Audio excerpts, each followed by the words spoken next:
Hey, welcome to Route 66. We're on day number 333. So glad that you're joining me today. We're going to finish up with this letter to the Romans, a great book to understand what salvation is all about. And so Paul finally finishes it up in chapter 14, 15, and 16, talking about unity, love, and a gospel partnership he has with so many people. So Romans chapter 14, Paul instructs believers not to judge one another over disputable matters.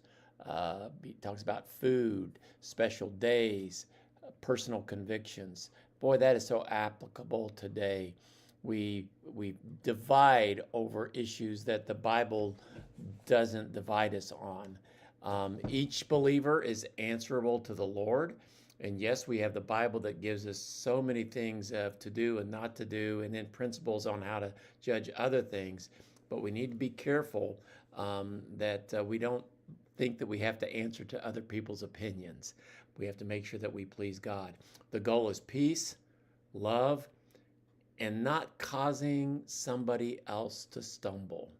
Even if I'm able to do it, I need to be careful that my permission, my liberty, as Paul says, doesn't cause somebody else to mess up. I need to really love other people. And in Romans chapter 15, Paul gives us an example of Jesus and to teach and to serve, not to please ourselves. That's what Jesus didn't do that. Jesus didn't say, I'm going to do it my way. He pleased other people. He emphasizes unity among the Jews and Gentiles in worship. He shares his missionary plans and encourages generosity to other believers, and I think that's good. And then in his final chapter in 16, Paul greets many faithful servants in the church, and then he also warns about false teachers. The book ends with a praise to God, who is going to establish believers in the gospel. So in this closing 3 chapters in Romans, just some things to just capture here with this reading. 1, Christianity, the unity, is more important than winning an argument. Sometimes we as Christians, we like to argue truth. And, truth is truth, and truth is going to stand whether we argue about it or not. But be just very careful, because unity is more important than just trying to win an argument.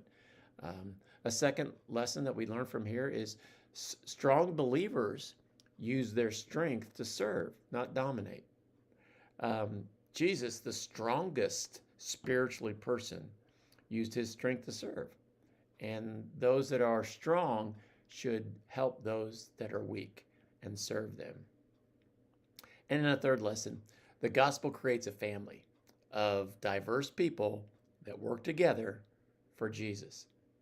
I heard Rick Warren one time say this: it takes all kinds of people to reach all kinds of people. And aren't you glad of that? So God bless you as you're reading today, and enjoy this closing few chapters in the wonderful book of Romans.